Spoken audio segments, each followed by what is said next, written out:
Kalau mereka sampai berani mendirikan sebuah kampung di suatu lingkungan, berarti sebenarnya apa yang ingin mereka sampaikan gitu? Ya konsep mereka kan konsep negara kan. Ketika mereka ditangkapin kembali kan bukti-bukti strukturnya struktur negara tuh. Ada menteri, ada apa, bikin sekolah itu kan struktur mereka kan. Dan membuat kampung ini kan sebagai embrio mereka. Pertama bikin kampung, lalu kalau misalnya dibiarin ya mereka bikin kecamatan. Dibiarin lagi bikin kabupaten dulu. Ini kan sebenarnya mereka uji aja. Menguji bisa enggak itu loh. Apa respon masyarakat, apa respon pemerintah itu loh. Kalau mereka misalnya nanti ditindaklanjutin, ada penegakan hukum, mereka merasa ini acara keagamaan kok. Buktinya ketika ditangkap kan reaktif masyarakat belain. Iya. Berhasil kan, berarti mereka mendoktrin masyarakat kan. Ada kekosongan celah hukum yang mereka manfaatkan. Kita tidak punya undang-undang perlindungan ideologi. Kalau ada undang-undang perlindungan ideologi, mereka tidak perlu ditindak dengan undang-undang terorisme atau undang-undang ormas. Pakai undang-undang perlindungan ideologi. Itu yang harusnya perlu di negara kita, sehingga celah-celah ini bisa kita tutup dan mereka nggak bisa menyebar. Tapi cara rekrutnya sendiri gimana nih Mas Ken? Lah ini menarik cara rekrutnya Khilafatul Muslimin. Tadi menggunakan konsep usroh dari rumah ke rumah, dari keluarga. Jadi memang tidak terdeteksi dari masjid ke masjid, mereka bekam gratis, jual herbal. Jadi lebih mengedepankan kepada fikih. Jadi orang yang tadinya nggak pernah ibadah gabung jadi rajin ibadah, kan kelihatannya bagus. Jadi termasuk orang tua ngelihat anaknya sekarang rajin ibadah, kan jadi nilai plus buat mereka. Dan sasarannya adalah masyarakat di Indonesia ya, walaupun kita tahu tadi Pancasila katanya sakti, ya banyak di Indonesia yang OTG. Terpapar tanpa gejala gitu kan. Sejatinya mengaku Pancasilais tapi sudah punya bibit intoleran. Mengaku paling benar, yang lain salah, itu sudah modal buat mereka.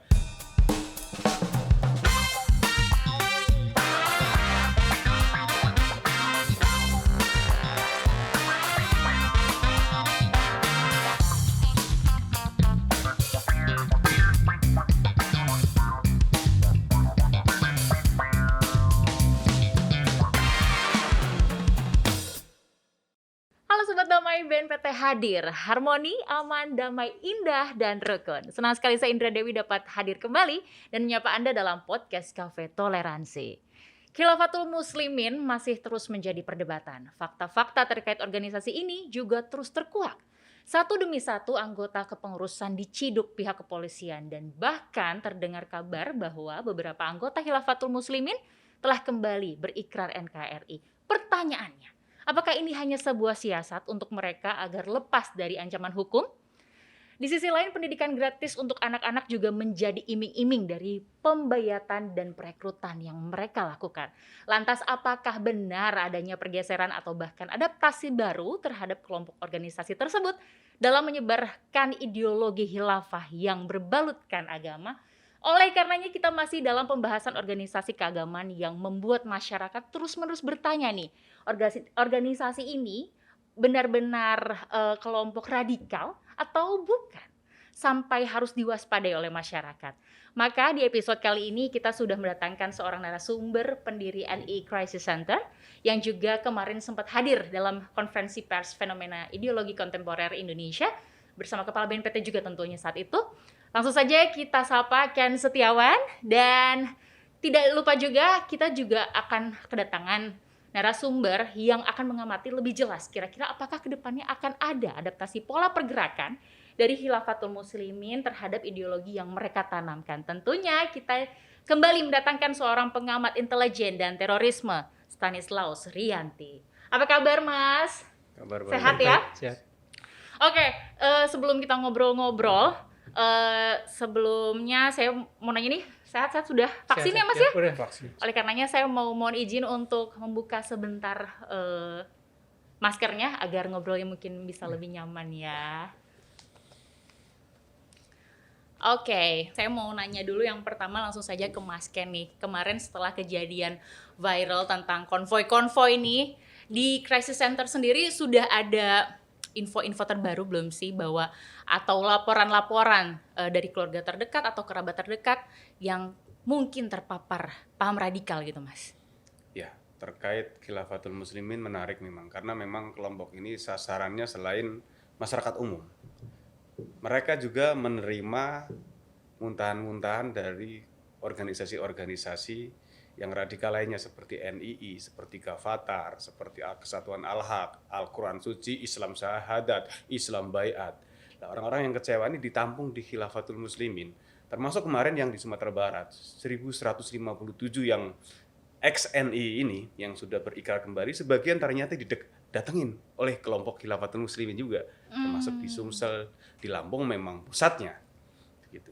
Kecewa tadi ya, kalau saya dengar Ya. ada kata kuncinya kecewa. Ini kecewa yang dimaksud itu seperti apa tuh? Ya seperti di NI ini kan mereka harus berjuang totalitas. Ada yang sampai jual kendaraan, jual rumah, jual tanah. Sehingga ketika keinginan tidak tercapai, ini kok bicara negara kok nggak menang-menang, hanya berjuang saja. Akhirnya keluar dari jaringan, ditampunglah sama Khilafatul Muslimin. Yang tadinya sebenarnya ini kan gerakan lokal, NII ya, Negara Islam Indonesia. Nah, ketika di Khilafatul Muslim mengatakan bahwa ini kita akan menyatukan umat Islam sedunia. Dan gerakan mereka, ya kalau saya bilang ini memang neo-NI. Jadi NI gaya baru, NI dan Salafi Wahabi ketemu jadinya Khilafatul Muslimin. Ada kelompok khilafah yang tidak mau berpartai politik, yang mereka juga bergerak di masyarakat, bahkan infiltrasinya marak jika anak aparat, TNI, Polri, Hizbut Tahrir. Ini juga sama-sama mengkampanyekan khilafah, tapi frekuensi lain. Yang satu nggak mau kudeta, pokoknya bergerak bagaimana yang penting kita sasaran anak muda. Dan Khilafatul Muslimin sasarannya adalah orang-orang yang sudah berkeluarga. Walaupun yang anak muda juga banyak, tapi lebih utama karena gerakan mereka seperti gerakan usroh. Dari rumah ke rumah, dari keluarga satu keluarga lain. Jadi satu minggu ini di rumah si A, minggu besok di rumah si B, dan selalu ngajak teman yang lain. Jadi memang orang yang sudah berkeluarga ikatannya lebih kuat daripada orang-orang yang masih muda. Karena misalnya suaminya sudah ikut, otomatis nanti anak dan istrinya nanti ikut juga. Dan ketaatan kepada khalifahnya luar biasa. Misalnya istri ya ketika mendapatkan perintah dari khilafah, ya lebih taat khilafahnya daripada suami. Oke, menarik ya. Kita akan bahas lebih spesifik tentang perekrutannya nanti ya Mas ya. Tapi kalau ngomongin tadi jaringannya berpindah gitu dari organisasi yang sebelumnya pindah ke Khilafatul Muslimin begitu ya. Tapi sebelumnya saya mau tanya dulu nih, fenomena hal itu terjadi nih, Mas Tanis, kira-kira dari NII, kemudian muncul lagi HTI.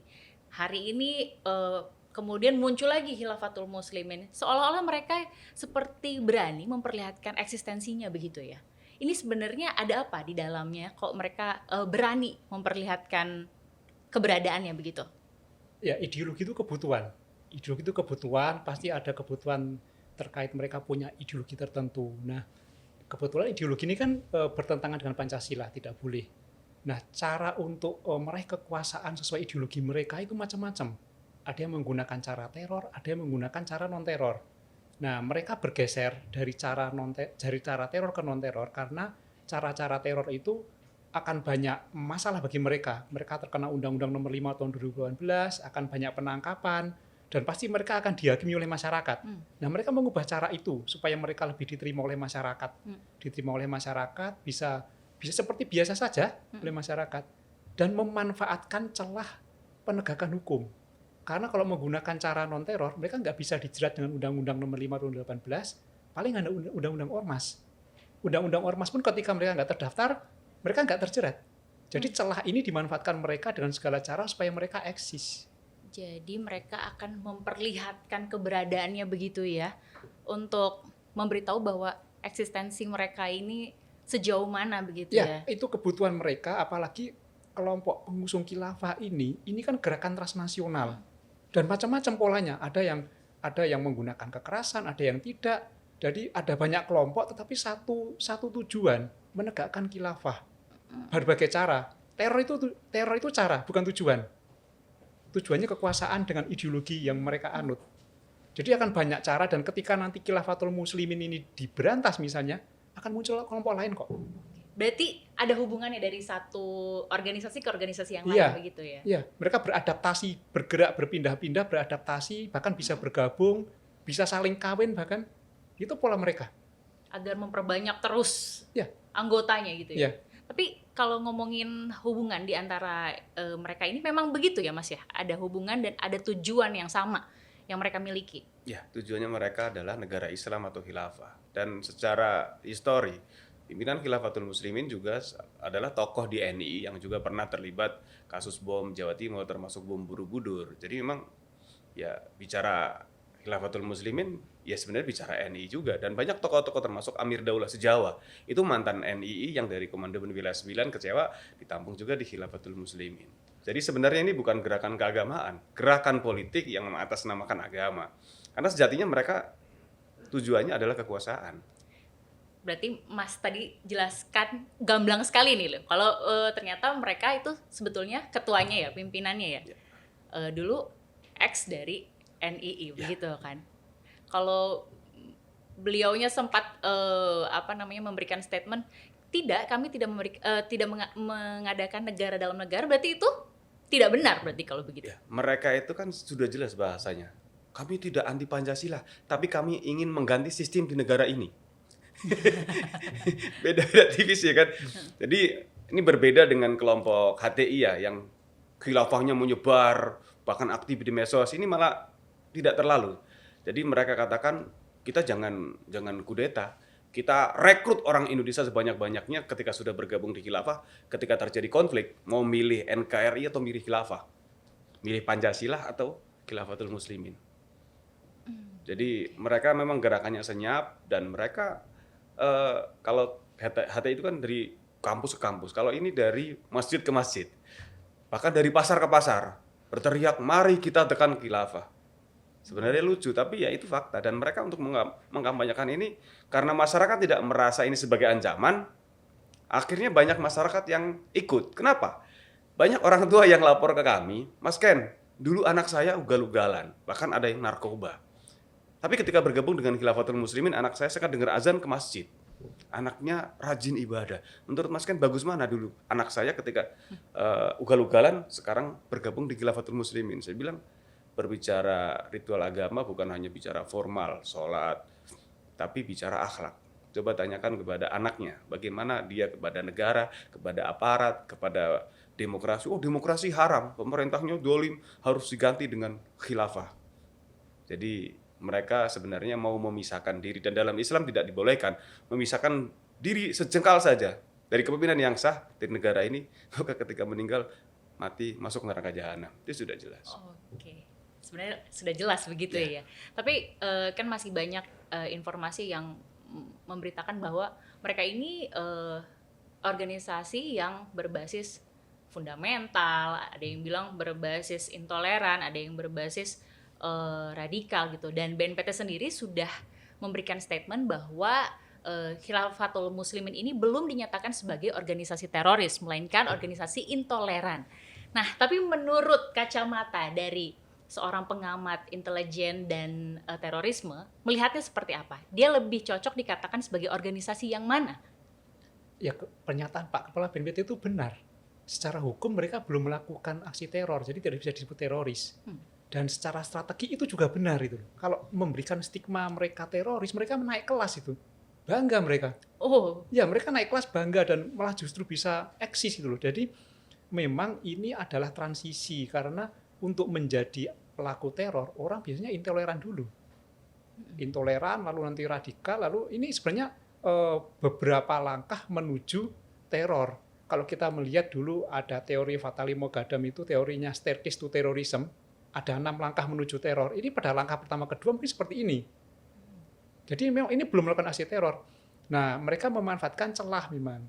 Celah undang-undang, celah pengawasan, karena kalau seperti ini akan sulit ditegakkan penegakan hukum. Hanya paling keonaran, pembuat kerusuhan atau kegaduan. Tapi mereka nggak bisa dipakai undang-undang ormas, mereka nggak terdaftar. Jadi strategi mereka masih seperti itu, bermain di area abu-abu. Kita ada kekosongan di situ. Jadi mereka mempelajari dengan detail apa kelemahan undang-undang, lalu bagaimana pergerakan aparat, mereka bermain di situ dan memanfaatkan celah kebutuhan ideologi masyarakat yang kosong gitu. Jadi mereka masukin. Jadi pernyataan Pak Kepala BNPT itu sudah benar. Ya. Kalau Mas Ken sendiri setuju? Kalau dari sisi hukum, iya. Tapi kalau dari segi teror itu kan membuat takut, membuat kegaduhan, dia sudah membuat opini bahwa seolah-olah khilafah seolah identik dengan Islam, seolah Islam itu radikal, sehingga muncullah istilah ada Islamophobia.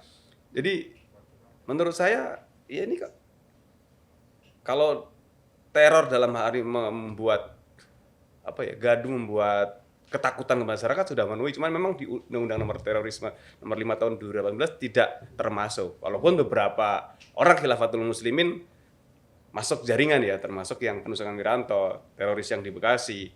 Cuman ya mereka sebenarnya dari tadi intoleran sudah memenuhi, radikal sudah ngerekrut sudah terpenuhi. Kan ini seperti buah yang sudah matang. Tinggal siapa yang metik lah. Ketemu dengan JAD, ketemu dengan JI, dan faktanya banyak yang gabung JAD yang termasuk Wiranto ini menjadi teroris. Jadi mereka seperti buah yang matang, tinggal siapa yang metik. Secara pemikiran sudah benci kepada negara, kepada aparat, kepada sistem demokrasi yang hari ini menurut mereka haram. Wah, ini harus ditolak. Dan mengkampanyekan ini kan sebenarnya membuat orang menjadi banyak orang tua yang akhirnya tidak boleh menyekolahkan putra-putrinya di kegiatan keagamaan. Jadi jangan belajar agama di kampus atau sekolah, nanti akan direkrut radikal. Jadi seolah-olah akhirnya terbentuk opini Islam radikal, padahal sejatinya radikalisme itu kan tidak dimonopoli oleh satu agama apapun. Dia akan berkembang di sebuah negara mayoritas, dan kebetulan di Indonesia mayoritas agamanya Islam. Makanya banyak virus yang ada di Islam. Coba kita lihat di India yang mayoritas agama Hindu. Yang radikal adalah oknum yang beragama Hindu. Nah, kebetulan di Indonesia agamanya Islam. Nah, ini juga menurut saya kalau ini hanya diberikan shock terapi seperti kemarin cabut baiat, udah deklarasi. Kalau SOP kita di Anikri Center, orang yang sudah terpapar ketika dia meyakini bahwa yang dilakukan salah, jadi ada wajah penyesalan, terus dia harus benar-benar mencabut pemikiran. Saya direkrut sama si A harus dikeluarkan juga. Oh, saya sudah ngerekrut si B, si C, harus dikeluarin juga. Cuman kalau saya sudah keluar, saya sudah nggak mau bahas lagi, sekarang saya mau insaf, menurut saya bukan tolak ukuran. Di sana kan ada namanya konsep seperti di NI aurat, rahasia kelompok, rahasia negara. Ketika rahasia masih dipendam, dia belum dibuka, berarti dia belum insaf juga. Nanti seperti Gavatar sebelumnya kan konsepnya hampir sama. Sudah kembali tapi tidak ada pendampingan, sehingga akhirnya ganti nama lagi. Mereka akan eksis mengembangkan di masyarakat. Ini kan menjadi masalah baru ketika ini kan jumlahnya tidak sedikit tuh. Sudah puluhan ribu. Puluhan ribu ya. Tapi dari puluhan ribu itu apakah semua memiliki pemikiran yang sama kalau dia memang intoleran tadi, Mas Tanis? Ya, mereka ini kan sebagian besar korban. Mereka tidak tahu sebenarnya ini apakah tujuannya politik kekuasaan atau tidak. Mereka nggak tahu. Mereka tahunya ini kegiatan keagamaan. Jadi saya melihat bahwa orang-orang yang ikutin pawai dan lain sebagian besar korban. Nah, ini yang berbahaya ketika nanti mereka diberi stigma teroris, ketika mereka dihukum, ini akan membenarkan persepsi mereka bahwa negara solid pada mereka. Makanya ini kan penanganannya perlu hati-hati sekali kan. Ini yang masyarakat korban ini perlu dipisahkan dengan para ideolog, para pemimpin kelompok, dipisahkan dulu pemimpinnya di proses hukum, lalu yang korban ini segera ditangani, direhabilitasi. Nah, yang rehabilitasi siapa? Kalau pemerintah saya kira akan sulit karena mereka sudah antipati dengan pemerintah. Nah, perlu ada penengah ya ormas-ormas kita yang besar seperti Muhammadiyah, NU itu maju karena mereka kan eksis di masyarakat. Lalu para kiai kampung ini diberdayakan. Mereka yang sehari-hari mendampingi masyarakat diberi pemahaman tentang nasionalisme, tentang NKRI. Karena kalau tidak ada seperti ini, mereka dihukum, mereka diberi stigma teroris, ini berbahaya. Akan semakin menambah kebencian terhadap pemerintah. Jadi memang harus hati-hati sekali memperlakukan mereka. Pemerintah tidak bisa sendirian, harus melibatkan masyarakat juga, tokoh masyarakat, tokoh agama, ormas-ormas dilibatkan untuk merangkul mereka. Harus ada tempat karena ideologi itu kebutuhan, berorganisasi itu kebutuhan. Kalau mereka sudah dikeluarin suruh keluar dari Khilafatul Muslimin, lalu apa itu? Selanjutnya apa? Dia butuh kok ideologi, dirangkul. NU suruh ngerangkul, Muhammadiyah suruh ngerangkul. Diberi tempat yang benar, ini loh yang benar, bukan itu. Kalau nggak diberi tempat itu, apalagi kita hakimi, bahaya.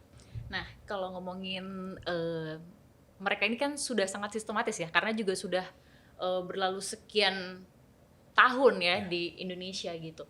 Mereka juga sudah mendirikan sebuah kampung katanya di daerah Lampung gitu. Sebenarnya saya ke Mas Tanis dulu nih. Kalau mereka sampai berani mendirikan sebuah kampung di suatu lingkungan, berarti sebenarnya apa yang ingin mereka sampaikan gitu? Dia mau memisahkan dengan masyarakat karena mau memperlihatkan keeksklusifannya, atau karena mereka memang sudah nyaman dengan sistematis yang sudah ada gitu di lingkungannya? Ya konsep mereka kan konsep negara kan. Ketika mereka ditangkapin kembali kan bukti-bukti strukturnya struktur negara tuh. Ada menteri, ada apa, bikin sekolah itu kan struktur mereka kan. Dan membuat kampung ini kan sebagai embrio mereka. Pertama bikin kampung, lalu kalau misalnya dibiarin ya mereka bikin kecamatan. Dibiarin lagi bikin kabupaten dulu. Ini kan sebenarnya mereka uji aja. Menguji bisa enggak itu loh.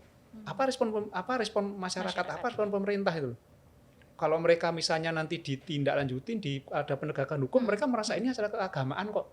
Buktinya ketika ditangkap kan reaktif masyarakat, belain. Iya. Berhasil kan, berarti mereka mendoktrin masyarakat kan.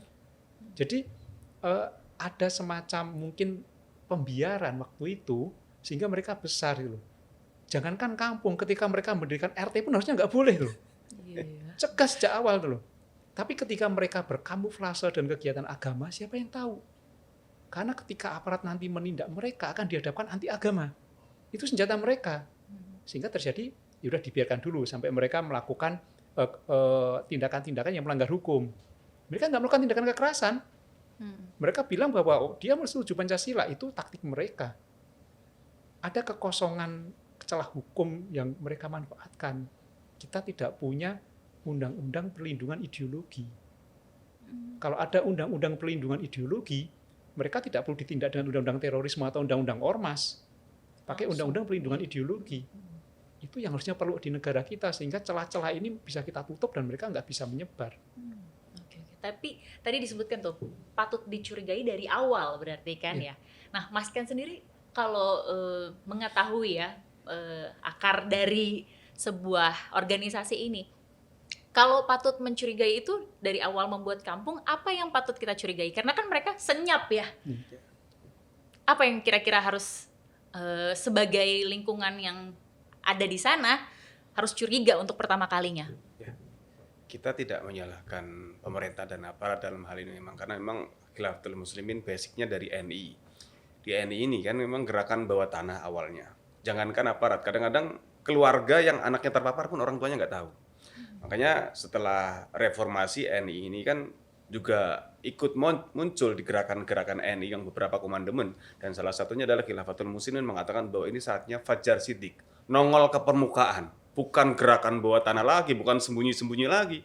Mari kita pertaruhkan kredibilitas kita, mari kita bicara tentang Pancasila, menarik mana dengan khilafah. Nah, ini kan mereka sebenarnya kita akui jempol semangatnya ya kan. Bagaimana mereka berani bertempur, berdebat tentang masalah yang selama ini kita anggap sebagai dasar negara, Pancasila. Ternyata faktanya banyak masyarakat yang terpapar. Artinya memang selama ini Pancasila mungkin dianggap tidak menarik. Sehingga banyak yang akhirnya mengikuti paham-paham khilafah yang sejatinya ada transnasional kan. Jadi NI ini kan hanya bicara lokal. Makanya dengan konsep khilafah ini mereka mencari pasar baru yang lebih luas, bicara tentang internasional, dan ternyata diterima. Dan karena pasarnya bukan hanya tadi masyarakat umum, muntahan-muntahan dari beberapa organisasi, sehingga mereka lebih cenderung besar. Karena memang orang-orang yang tadinya di NII, yang di Gavatar, memang orang-orang organisator. Memang orang yang sudah biasa presentasi, bagaimana ngerekrut, bagaimana cari dana. Termasuk di NII juga diterapkan juga konsep fa'i atau ghanimah, harta rampasan perang, itu diterapkan juga di Khilafatul Muslimin, karena beberapa daerah yang kita dapat laporan itu ada konflik dengan masyarakat sekitar, ada pisang, ada singkong, main ambil aja, katanya ya ini kan orang kafir, diambil nggak apa-apa. Termasuk dalam konsep yang lebih besar, saya rasa juga konsep-konsep kriminal mereka lakukan juga, karena ya informasi yang saya dapat ini valid. Saya sebelum penangkapan itu mereka sudah menyiapkan dana itu 26 miliar di mobil. Ya kurang tahu nih dikembangkan sama aparat. Tapi kan ketika penindakan yang muncul hanya 2,3. Iya. Dan mereka sebenarnya bukan hanya bicara dakwah, mereka pengusaha loh. Mereka itu bergabung invest di kontraktor, di perumahan, bahkan mereka sudah mau buat rumah sakit. Oke. Jadi selain pendidikan, mereka sudah punya lulusan khilafah sarjana khilafah, mereka mau bikin rumah sakit. Semoga karena ini sudah besar mereka nggak terrealisasi. Jadi mereka sebenarnya bicara ke depan, ini mereka sudah luar biasa pemikirannya sebenarnya. Cuman karena Sistematis sekali begitu ya Mas ya? Iya, karena mereka kan strukturnya struktur negara. Struktur negara dan mereka belajar ilmu perang, belajar ilmu intelijen, belajar propaganda. Jadi mereka masih sistematis dan gerakan mereka sangat masif. Jadi kalau misalnya kita terlambat satu langkah, mereka nyebar. Ada semacam tactical gap yang kita kalah sebenarnya. Ideologi mereka sebarkan dengan kemajuan zaman itu mereka gunakan. Teknologi mereka gunakan internet. Sementara doktrinasi Pancasila saat ini di kita itu kurang masif, sehingga ada kekosongan ideologi di masyarakat yang mereka manfaatkan. Jadi ada tactical gap dalam perang ideologi, mereka menang. Dan kalau kita terlena, ini bahaya. Kita nggak bisa lost generation loh. Generasi sekarang ini kalau ditanya Pancasila apa, mereka taunya hanya mungkin hafal Pancasila aja. Tapi kalau pilih mana suruh menarik mana Pancasila dan khilafah, banyak juga yang mengatakan menarik khilafah. Ini kan harusnya menjadi introspeksi kita kan. Kenapa masyarakat lebih banyak yang tertarik khilafah daripada sistem Pancasila? Kenapa tuh kira-kira Mas? Ya, ini harus kita urai di penelitian ya. Kenapa Pancasila nggak menarik itu loh? Saya kira bukan Pancasilanya yang nggak menarik, tapi doktrinasinya yang mungkin nggak sesuai dengan era sekarang. Zaman dulu mungkin zaman bapak-bapak kita ada penataran P4, ada doktrinasi kan. Sekarang anak-anak muda suruh penataran P4 pada nggak mau. Sementara penyebaran paham khilafah, mereka menggunakan konten-konten di YouTube, menggunakan di Facebook yang lebih canggih dan kapan bisa diakses. Pancasila apakah disebarkan seperti itu? Kalah gitu. Kalah dalam tactical gap. Ada celah-celah taktikal untuk penyebaran ideologi yang dimenangkan oleh mereka, dan ini harus menjadi introspeksi kita supaya mengejar ketinggalan itu, supaya menyelamatkan generasi kita dari ideologi-ideologi yang bukan Pancasila. Oke, kalau selanjutnya yang bikin penasaran adalah tadi ya Mas ya, perekrutannya. Katanya tuh sistem kaderisasi dalam perekrutan anggota Khilafatul Muslimin, menurut Sekretaris Khilafatul Muslimin Pusat, anggotanya ini bukan hanya dari wilayah-wilayah Indonesia saja, tapi sudah menyasar ke mancanegara. Berarti sudah meluas begitu ya? ya namanya gerakan transnasional. Ini kan perkawinan gerakan lokal dengan transnasional. Ya bisa saja terjadi. Tinggal mereka sampaikan datanya saja, karena memang kan kalau bicara khilafah ini kan dunia. Sama seperti konsep di Kristiani ada Vatikan. Mereka pengen dipimpin oleh seorang khalifah. Walaupun kita nggak tahu kalau mereka nanti Khilafatul Muslimin khalifahnya berkuasa dari HTI Hizbut Tahrir Indonesia, mungkin bisa harusnya kami kontok-kontokan juga karena sama-sama juga mengkampanyekan khilafah. Gitu ya. Bedanya kalau Khilafatul Muslimin sudah jelas khalifahnya atau Amirul Mukmininnya sebagai pemimpin tertinggi umat Islam versi mereka. Dipilihnya oleh anggotanya atau hanya presidiumnya saja gitu atau bagaimana? Hanya beberapa orang yang memilih pada saat itu Oh, khalifahnya. Ya, mengklaim bahwa dia kebetulan Baraja ini masih keturunan Yaman kan, Quraisy, dan kebetulan dalam konsep Imam Mahdi itu kan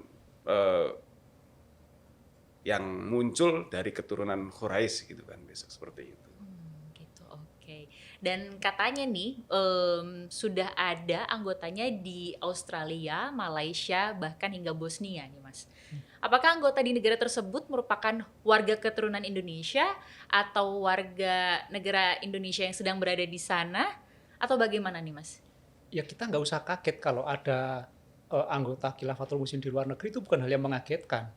Penyebaran ideologi seperti itu kan sekarang gampang sekali. Gampang sekali dengan teknologi internet, sangat gampang gitu loh. Dan orang yang berada di luar negeri itu memang ada kecenderungan mereka lemah dalam ideologi Pancasila terutama.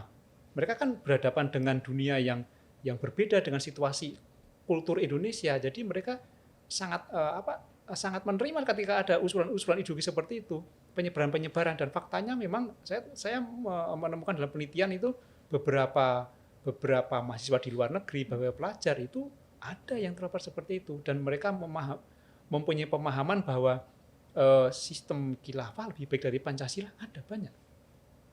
Mereka lebih bilang kalau sistem khilafah itu Ya, Lebih- lebih baik daripada lebih Pancasila. baik. Ya, karena selalu dibentur-benturkan antara Pancasila dengan agama dan mereka memilih agama itu kan pemahaman yang pemikiran kritis yang dangkal sebenarnya. Jadi ketika mereka dibentur-benturkan seperti itu, lalu mereka meyakini bahwa sistem khilafah lebih baik daripada Pancasila, akhirnya jadi. Jadi itu kalau misalnya ada anggota Khilafatul Muslimin di luar negeri, ya tidak hal yang kaget. Jangan kaget kita dengan seperti itu.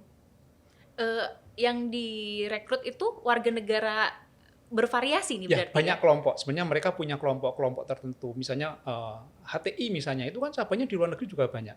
Jadi ingat, Khilafatul Muslimin ini adalah salah satu dari kelompok kecil yang mengusung tujuan khilafah. Salah satu kelompok kecil. Ada kelompok besar lainnya kok. Sebenarnya misalnya ISIS, Al-Qaeda itu kan juga tujuannya khilafah kan. Cuman mereka menggunakan cara kekerasan. Ini menggunakan cara yang berbeda itu. Nah, banyak kelompok ini, mungkin ratusan di seluruh dunia, mereka punya tujuan yang sama. Cara berbeda, daerah berbeda. Ketika tujuannya sama, mereka mudah bersatu, mereka mudah berkomunikasi kok. Bahkan mereka mungkin bisa saling melengkapi dengan pertukaran orang, atau mungkin mereka saling menyumbang, itu sangat memungkinkan. Ada kok orang Indonesia yang dikirim ke Timur Tengah misalnya untuk belajar di sana, untuk bagaimana strategi menegakkan khilafah, ada. Ini kan gerakan transnasional. Beda cara saja. Walaupun ketika nanti disatukan, siapa yang mau jadi khilafah, mereka bingung juga siapa. Iya kan? Masing-masing kelompok mengaku bahwa mereka khilafahnya kan. Iya. Ketika ratusan kelompok disatukan, siapa khilafahnya? Rebutan, nanti bingung juga, perang juga nanti. Tapi cara rekrutnya sendiri gimana nih Mas Ken? Lah, ini menarik cara rekrutnya Khilafatul Muslimin. Tadi menggunakan konsep usroh dari rumah ke rumah, dari keluarga. Jadi memang tidak terdeteksi dari masjid ke masjid, mereka bekam gratis, jual herbal. Jadi lebih mengedepankan kepada fikih. Jadi orang yang tadinya nggak pernah ibadah gabung jadi rajin ibadah, kan kelihatannya bagus. Jadi termasuk orang tua ngelihat anaknya sekarang rajin ibadah, kan jadi nilai plus buat mereka. Dan sasarannya adalah masyarakat di Indonesia, ya walaupun kita tahu kan tadi Pancasila katanya sakti, ya banyak di Indonesia yang OTG.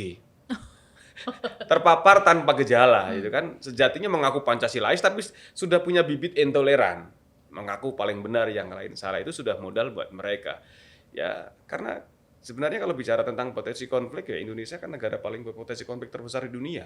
Di sana di luar negeri cuma beberapa suku, beberapa agama ribut. Kita yang sekian banyak suku, pulau, bahasa, kita masih bersatu walaupun tadi banyak yang ternyata tidak paham Pancasila, akhirnya tertarik dengan ideologi lain, salah satunya adalah khilafah. Ini kan juga menjadi persoalan. Bagaimana ke depan supaya benar-benar Pancasila ini menjadi alat pemersatu sehingga tidak ada peluang ideologi lain. Karena kalau bicara tentang keadilan, tadi ada namanya bisa bagaimana ada penguatan ideologi. Bicara adil, komunisme kan, ini ideologi juga kan, sudah dilarang dan ada undang-undangnya TAP MPR. Lah, bicara khilafahisme, wahabisme yang sekarang muncul, yang faktual di depan mata. Ini kan belum ada undang-undangnya. Ketika ditindak pun seperti HTI, FPI, ini kan hanya organisasi. Ketika orangnya ganti nama, organisasi menjadi Front Persaudaraan atau bicara, sekarang HTI ada bikin baru namanya NKRI, Negara Khilafah Rasyidah Islamiyah. Ini kan juga bisa eksis lagi di masyarakat. Permasalahannya tadi belum ada ya regulasi atau undang-undang yang ya membatasi sebuah pelarangan undang-undang yang bertentangan dengan Pancasila. Kalau kita masih hanya bicara cuman mantau, ya yang terjadi seperti kemarin, Khilafatul Muslimin, seperti Gavatar yang juga sudah bertahun-tahun, ternyata begitu rame baru ditindak. Jadi kalau kita anggap semacam pemadam kebakaran saat ini, cuman yang kebakaran bukan rumah, hutan gambut yang bawahnya sudah kemana-mana. Jadi ketika kaget, kok kecolongan? Sebenarnya bukan kecolongan, karena memang belum ada payung hukum. Jadi apalagi kalau Khilafatul Muslimin, mereka pasang pelang di mana-mana. Dan masyarakat mau menindak juga, itu pasang pelang nggak ditindak pemerintah berarti organisasi benar. Iya ya, kadang-kadang gitu ya mikirnya jadinya ya. Kalau kayak gitu gimana Mas cara kita untuk berkoordinasi mungkin dengan pihak-pihak terkait untuk melakukan peredaman gitu-gitu. Bagaimana? Yang di luar negeri atau di dalam negeri atau semuanya? Kalau di luar negeri sendiri bagaimana caranya? ya kan di Kementerian Luar Negeri ada bagian yang ngurusin perlindungan terhadap warga negara kan. Memang perlu orang-orang di luar negeri itu disapa, diajak kumpul, bahkan di momen-momen tertentu diingatkan, ini loh negaramu, misalnya 17 Agustus, 1 Juni, kemudian Hari Pahlawan itu ya perlu disapa lah, warga negara itu disapa, ini loh negaramu, ini negara Indonesia, NKRI, Pancasila, ini perlu diingatkan gitu loh. Jadi tidak bisa warga negara dilepas begitu saja. Nanti kalau mereka dilepas, dia merasa negara nggak memperhatikan saya kok, negara tidak hadir. Yang hadir adalah Khilafatul Muslimin, ya mereka pasti akan mengikuti yang siapa yang hadir. Jadi negara memang harus hadir kepada mereka. Oke, nih selanjutnya Mas Ken nih, kalau menurut sekretaris dari Khilafatul Muslimin sendiri kan mengeluarkan statement bahwa katanya idealnya secara geografis Khilafatul Muslimin ingin membentuk wilayah persebaran dari ujung ke ujung dunia, katanya begitu ya. Ini mungkin statementnya terdengar optimisme ya dan cukup percaya diri begitu ya. Menurut Mas Ken sendiri, apakah ini bisa begitu? Dan apakah terlaksana bisa seluas itu? Ya, target mereka memang dunia ya. Dan mereka sangat yakin dengan itu karena mereka berdasar bahwa khilafah sudah runtuh 1924 dan mereka yakin 2024 tepat 1 abad mereka akan bangkit di dunia, dan mereka katakan tidak di tengah di timur barat ya, Indonesia tempatnya bangkit khilafah di dunia. Dan Khilafatul Muslimin mengklaim dirinya yang tepat untuk menjadi seorang pemimpin dunia. Merasa ya. Tapi kalau ngomongin dunia kan luas sekali gitu ya, Ya. Mas Tanis ya. Ya, jadi ketika nanti Khilafatul Muslimin bergeser ke Filipina pun akan ditentang sama orang-orang Filipina kan. Di sana kan ada kelompok lain kan, Abu Iya. Sayyaf misalnya. Pemimpin Abu Sayyaf kan juga ada. Ya itu tidak sekuat seperti ISIS ya. ISIS itu misalnya Abu Bakar al-Baghdadi itu benar-benar diikutin. MIT itu mereka berbaiat kepada pemimpin ISIS nih. Ini belum sekuat ISIS, belum itu. Tapi idenya untuk khilafah iya, idenya iya. Tetapi kalau pemimpinnya sekarang lalu mendunia, saya kira tidak. Itu akan seperti gerakan Taliban yang hanya kuat di Afghanistan misalnya. Itu mungkin kalau dibiarkan. Tapi kalau untuk mendunia, saya kira masih panjang prosesnya. Kecuali memang dia ada momentum yang spesifik sehingga namanya menjadi tenar seluruh dunia ya mungkin saja itu. Tapi saya kira akan sangat sulit sekali kalau Khilafatul Muslimin ini mendunia. Walaupun dibiarkan ya akan sangat sulit sekali. Secara nasional atau secara lokal ya tadi kan sudah ada kampung yang mereka kuasai ya mungkin. Tapi kalau untuk besar saya kira tidak. Tapi berbahaya bagi Indonesia, berbahaya. Berbahaya ya, yang jelas berbahaya. ya. Oke. Ini sebelum kita ngobrol-ngobrol lebih lanjut nih, kita cicipin dulu nih Mas, kopi khas dari BNPT, kopi Siap. toleransi ya. Biar agak lebih enjoy ya ngobrolnya. Silakan.